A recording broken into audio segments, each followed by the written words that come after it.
All right, everyone. We start off today talking about the hostage deal with Gaza, with Hamas. It's already beginning to look a little bit shaky. In fact, it never fully got off the ground. We're going to wait and see where it goes, and the hope is that three Americans rather, are going to be released as part of this deal. So Hamas gets a bunch of its soldiers back. The U.S. gets some hostages. Israel gets some hostages. There were some Thai nationals actually as well that I think are part of this deal. Link in the description though, archived of course, and you can go to the live page and it updates over time. That's one of CNN's rolling pages there. No Americans so far have actually been released. So they're probably going to be released at the ass end, if at all. If anything happens, the deal might unilaterally be scrapped by Hamas anyway. And effectively, the Biden administration, the other day, were like crowing about their involvement with this deal. Well, Biden really took the fore. This is real presidential material. He's going to bring our boys and girls back home. After they have probably been gang raped 100 times, but, they'll be alive. They might have some diseases and have to go to the hospital, certainly. Hamas is known to do that. But the hostage deal so far has not resulted in an American coming back home. The release, again, of some Israelis and I believe the Thai nationals has already happened.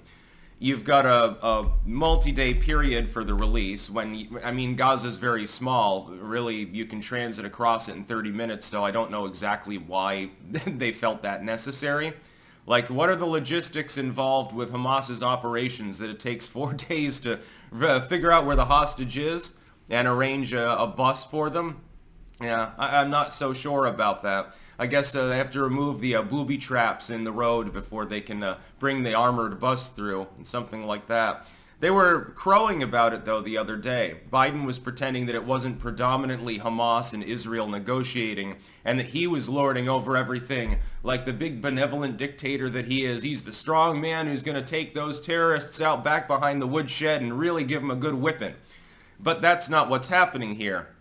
Instead, you have a relatively limited deal, a relatively limited ceasefire that didn't even get implemented for the first day it was supposed to be implemented, may or may not even hold. It's completely up in the air. We're not sure what's going to happen, with Hamas possibly getting back a bunch of its soldiers without even releasing the Americans there. They must be shitting bullets right now because they're like, I hear I'm supposed to be released by these terrorists. But I don't know. It may or may not happen. And they keep threatening me constantly anyway, so, I might get killed before I get a chance to be released. This should not have happened. A ceasefire is a good idea, or a humanitarian ceasefire, a pause in action. Hey, let's at least release the civvies first so that Israel can go back to bombing Palestinian civilians, and the Hamas can go back to randomly firing rockets into Israel, killing civilians there. But at least they'll be on their own side of the border when they die. That's what's important. Anyway, Hamas is getting like a 5-1 or something like that in this particular transfer of, prisoners of war, you could call them, hostages. I like it. They say hostage deal. They're prisoners of war. Okay, yeah, some of them are civilians. The Hamas fighters aren't. It's a really confusing situation. Biden was taking great credit for it.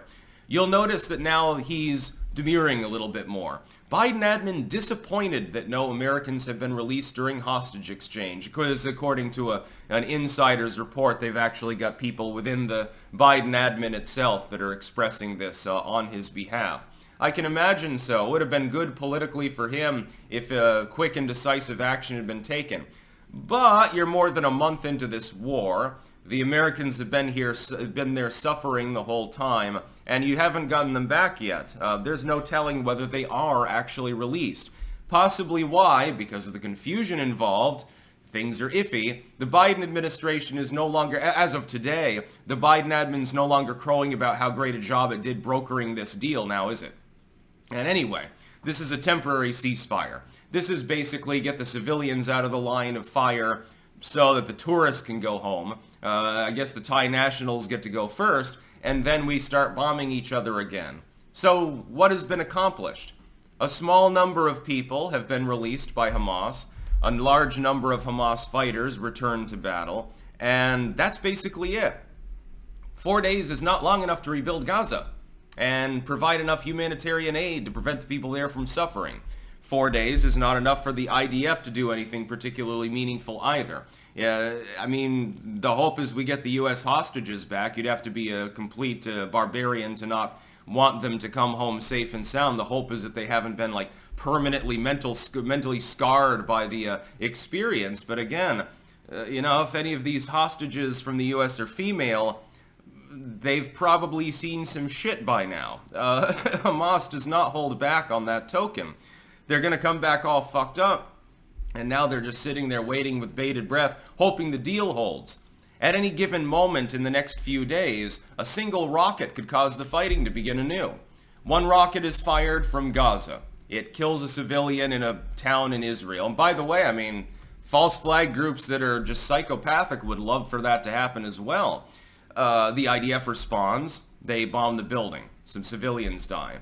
Hamas says the deal is off and starts firing rockets again and building more IEDs. Which, by the way, during the ceasefire, they're going to be manufacturing as much as possible anyway. And during that ceasefire, the IDF is going to be moving as much military hardware into the region as it possibly can to suppress further fighting as well. You're going to see thousands, at least, more people probably die in this particular conflict. You could see tens of thousands die.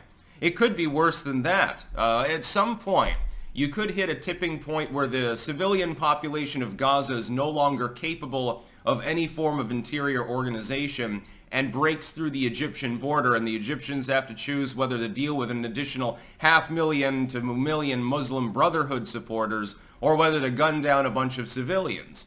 I mean, the manpower's there. There's over 2 million people in Gaza. Virtually 100% unemployment. Everyone has effectively been displaced at this point. This is one of the greatest civilian catastrophes of the last half century or so. Minus maybe the commie purges, that's a lot of displacement. And Biden's deal, of course, is not really helping.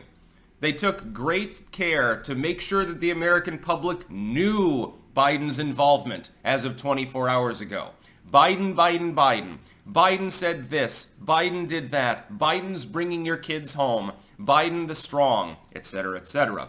You're not seeing those headlines. It's amazing. They disappeared completely. I wouldn't be surprised if I went back and found some of the older articles, old meaning a day old, scrubbed from the internet. Hopefully people archived them, because it's looking like the deal may not hold at all. Well, when you broker a deal and it falls flat within 24 hours, it's probably not a good deal. Not that it ever was to begin with. You could have extracted more concessions, but Biden didn't think of that one. That's about all. Peace out.